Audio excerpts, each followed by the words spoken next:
as we all mature in life, right? We go through a transition where we're no longer controlled by ego and pride and under the region there. And your personal experience, right? When did things click that you got tone it down?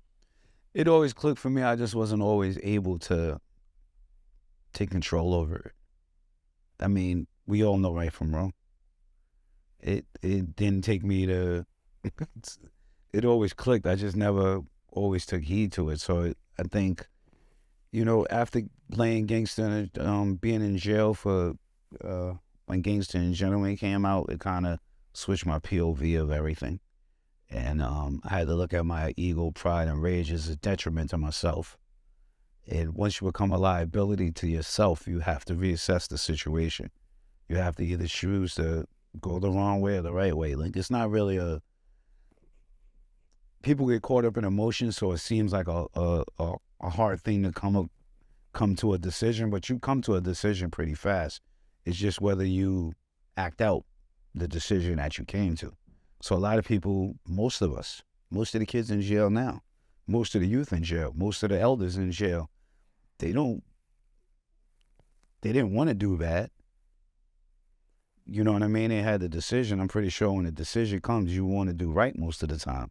But sometimes circumstances, inability to process things, environment, past trauma weighs in on the decision you make. And finances, circumstances, how your parents raise you, how your significant other treats you, your relationship with your friends, all of this plays part into the decisions you make. So it's just about an individual coming to a certain point with understanding, all right, here's the decision. Now I got to put in the work that goes with that decision. I think we all make a decision of one of it. It's like knowing right from wrong. You know right, you know wrong. But sometimes you got to make sure you put in the work to make the right decision. So, do you believe prison reform is something that can actually take place, or is it just a slogan used by politicians? I think prison reform is actually can happen. It's on an individual. I think politicians do use it as a slogan for shit they're doing and ways to fund money and get whatever they got to get and get votes or do whatever. But I've seen a lot of dudes come home and change their life around. I mean, I feel any situation you're in that's trying or puts you to the test or is hard to get through, if you make it through, you stand a chance to reform. Reforming in it is getting through it in the first place. So for me, I feel like when you overcome a hurdle, that's reforming. Like, you know what I mean? And then some dudes come home with a different state of mind or where they want to go.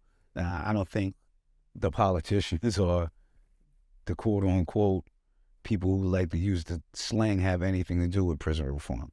But I do think prison reform goes on dudes who are in prison and want a better way, want a better life, don't want to go through that situation again. So, yeah, I do believe in the term, but I don't believe in it the way it's normally used, like how politicians do. I believe individuals reform themselves for the trials and tribulations and the strife they've been through. And your experience, right, during the period when you were at Deluxe, mentally now, because the album came out when you went in, right? Yeah, Gangsta and Gentleman. Not the group album, my solo album. Your solo album, right? Bro, how was that mentally going through that experience? It's like the album. It was horrible. That was I've done I think I did 11 months that time, but I was actually facing 10 years. I had 11 months to do it. I had a charge I was facing. I was doing 11 months over the stabbing, but I had a charge for another thing in the same area of violence. So to have that on my mind while doing the 11 months was very strenuous, and to be famous and to be understanding that I already had made it out of the position of having to be there, because when I was there prior, when I was 18, 19, I said, this wouldn't happen again. And then it happened again. So it weighed on me a lot as far as knowing I'm more intelligent than that. More than anything, it was more so like, why don't I have control over myself. And during that time, like when I got out, that was around 2003. I was a vegetarian from 2003 to 2013. So I just ate fish and veggies from that point. Once before I went in, I ate chicken. I didn't eat red meat. I stopped eating red meat on my first year at Bad Boy. So I didn't have a red meat problem. 2 questions before we continue. Why did you make that decision to stop eating red meat? On Bad Boy, because we was on I was on tour, and I remember we was driving through the Midwest or somewhere there were cows, and it was like a few mile stretch of just open land, and me kind of looking at the cows, and how they looked, it seemed too military for me. It wasn't just like, I can't explain it. It was like I felt like I was witnessing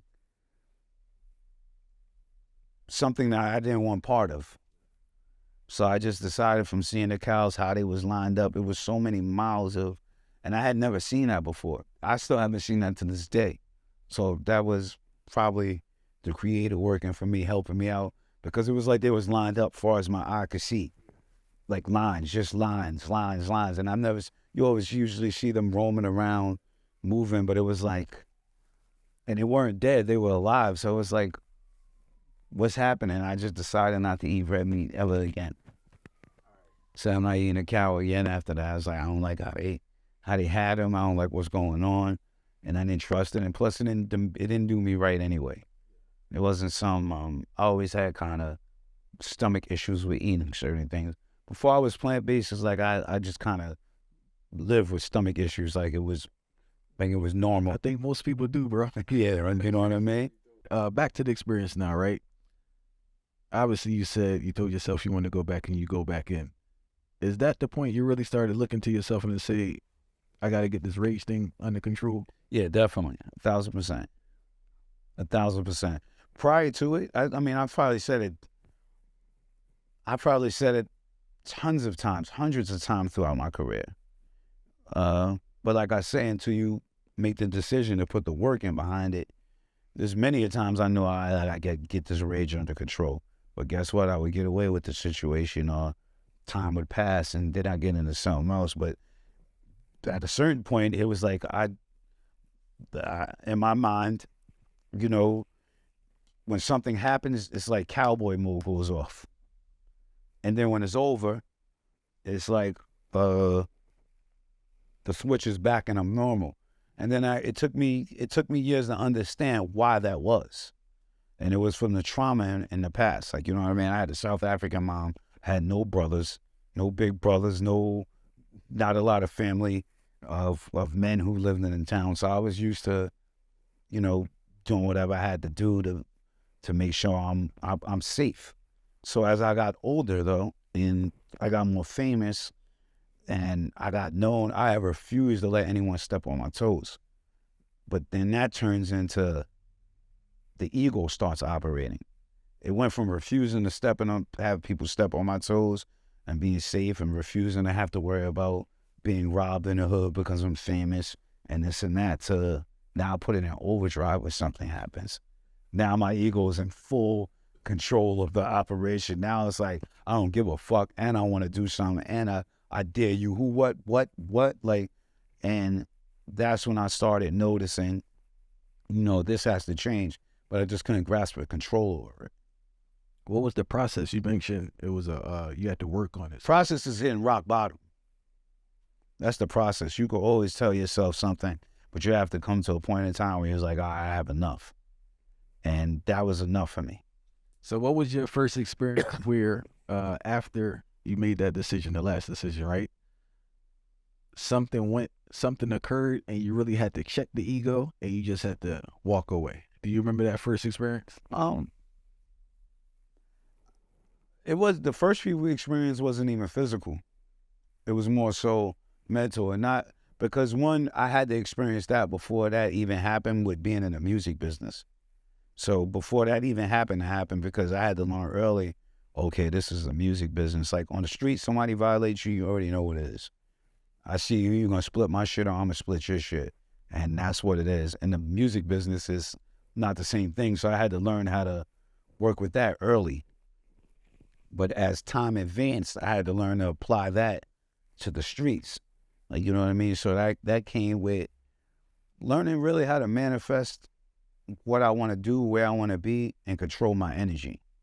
So that was understanding people, places, and things, how to operate on them, know how to bounce out on a bad vibe, go with people that works for you, go with what works for your mind.